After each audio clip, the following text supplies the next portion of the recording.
Last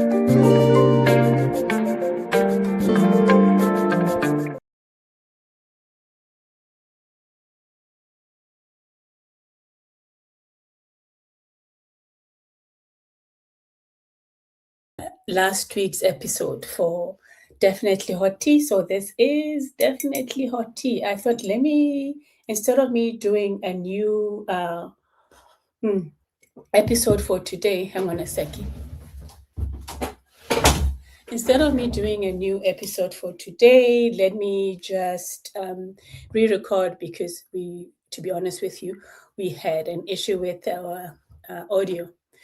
So, where are we with episode 8 of Definitely To Me? Is that for today we are covering again two segment.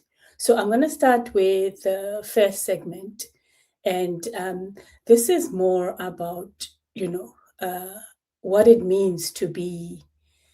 It starts. Our story really starts in Ghana, and it's about it's about women empowerment. So, we talk about Hamamat, Montia, and, with a woman who took something very simple, shea butter, as we know, I'm sure as Africans, we love our shea butter. But for her, this wasn't just a skincare.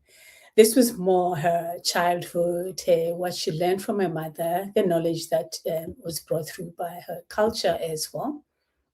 So she grew up watching traditional beauty practices, and instead of um, leaving that behind, because I believe she also traveled, or she stayed in the U.S. I didn't do a lot of history when it comes to. I usually do the background, but sometimes time when time permits. So sorry about that. I'll do best the next time around. Anyway, she built a brand from it called Hamamat, African Beauty. So she didn't copy the world. She showed the world that Africa already had something to give. So she now works with women in a local community, creating jobs, and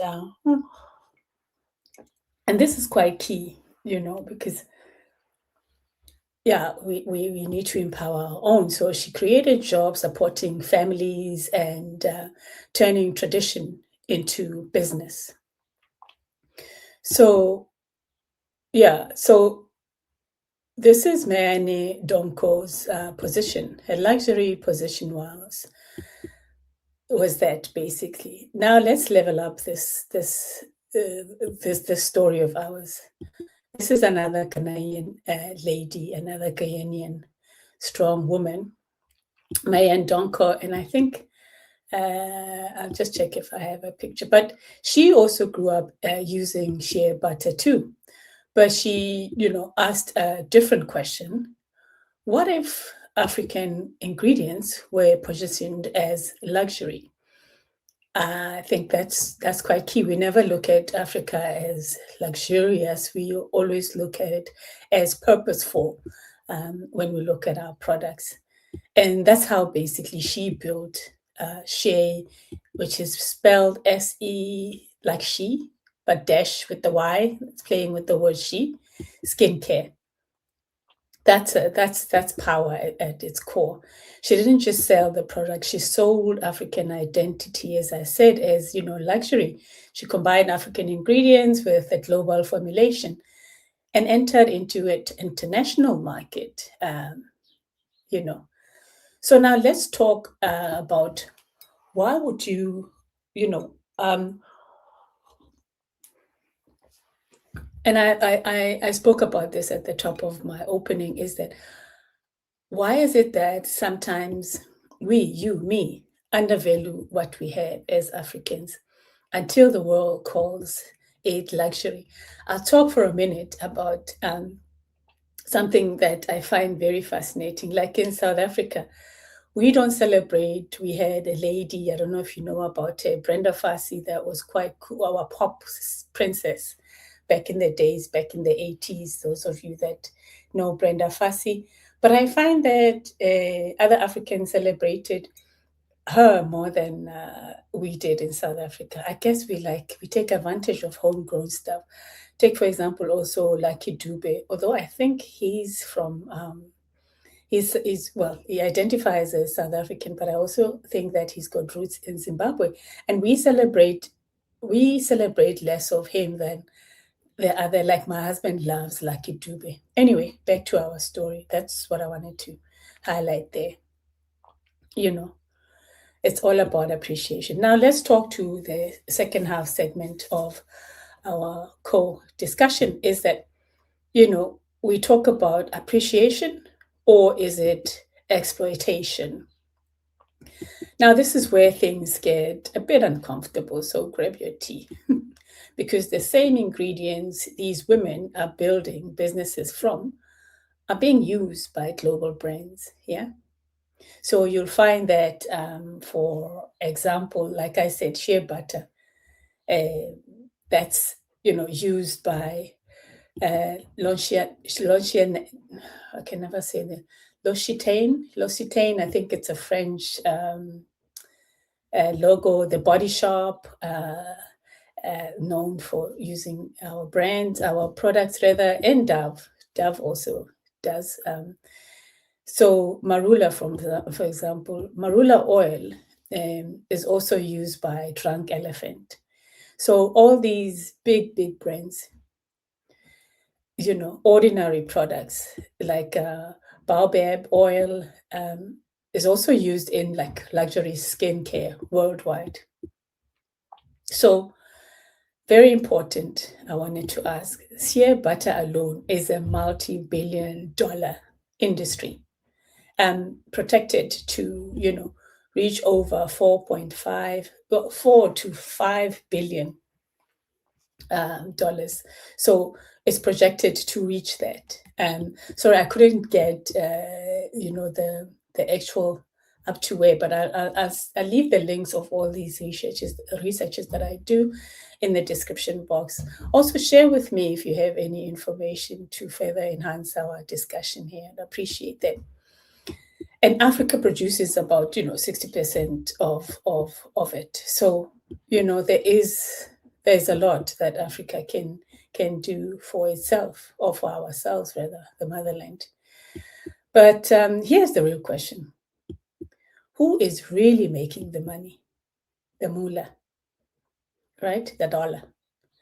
So the same shea butter our mothers used is now sitting in stores for like 100 pounds cream, luxury it's called. But the women producing it, they aren't seeing that money, So it's really about where's the balance. Now, let's be fair. Not every brand is exploiting.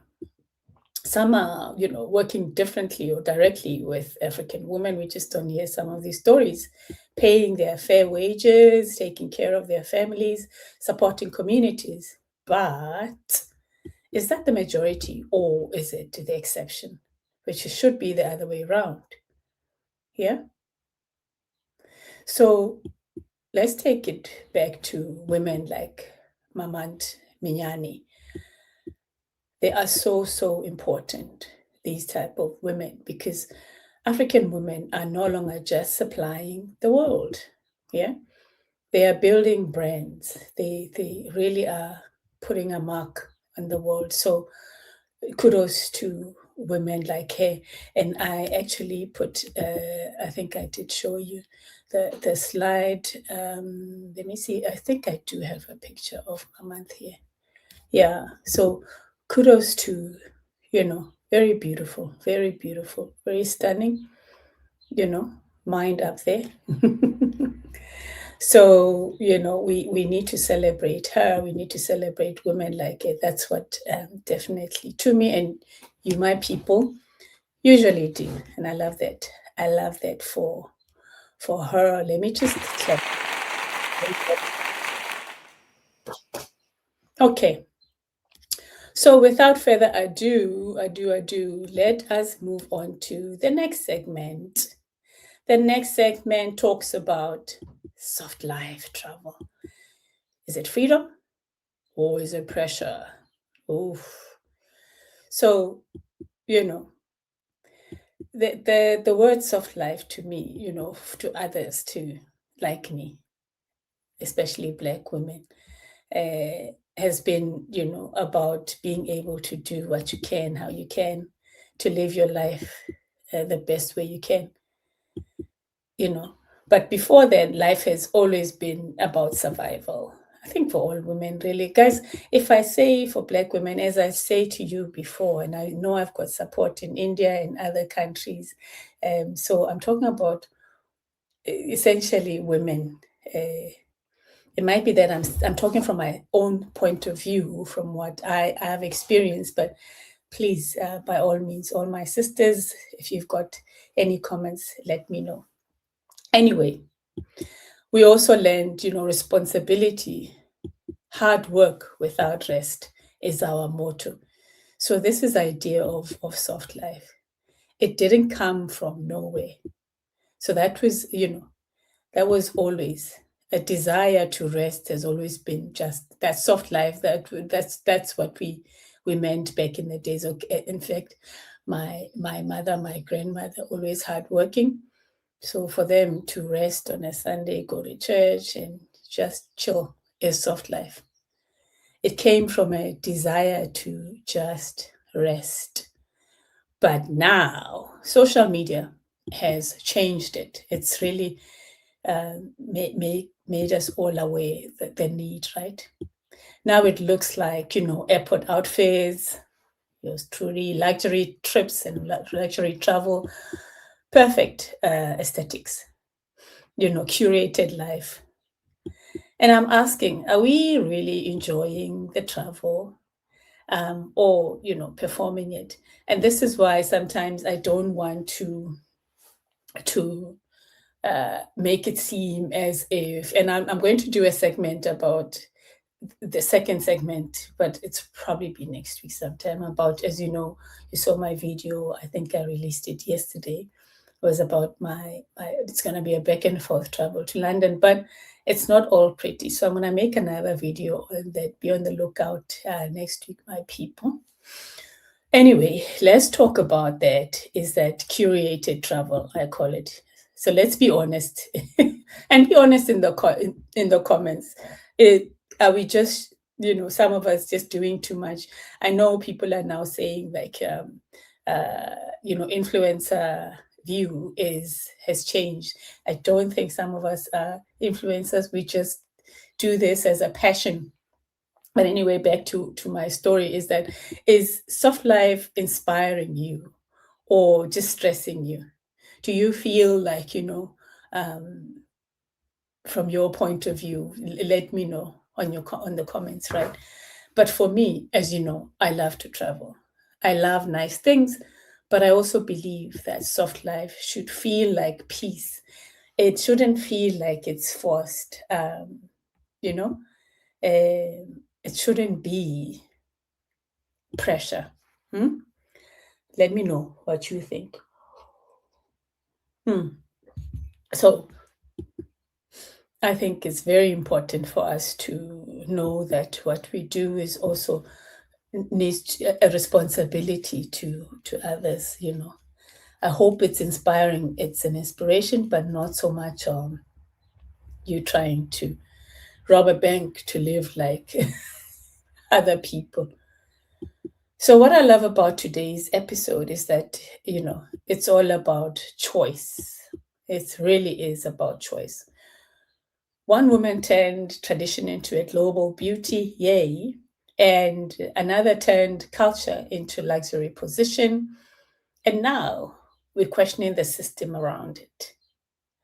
So, in final closing, guys, as an African woman, I no longer believe in waiting to be discovered. We are building, owning, and redefining value, our value. African beauty was never hidden. The world just decided to see it differently. Just remember that. So this is definitely hot tea. where we talk about real life, real women, real stories. If you enjoyed this, like, subscribe, comment, and hit that notification button, because we're here every Sunday. Because the tea is always hot in this side of my world and your world. And you know what, people, just do you. Whatever you feel you have to do, whether I'm going to go ahead and go paint my toenails, they look horrible because the sun is out. Just do small things that make you happy. Thank you very, very much for making time. I'll see you in the next one. So next week we have Menaye, who will be talking about, from a professional point of view, what natural hair means for us. I'll be also sharing my experience from a professional side, what I've seen, what I hear about my own hair from people. Shocking, some of it you laugh it out, because some people are also curious about, how do you maintain such a, yeah. And I know that all women suffer when it comes to your hair, but I just think, here another side, another point of view. So I appreciate you, my people. Thank you very much. See you in the next one. Don't forget next week will be 3 p.m. GMT, because I do have a visitor. She had asked that, we start at 3 p.m. my time. I hope you'll make it. Thank you very much, because this is a recording for today. I love you for watching. Take care. Bye.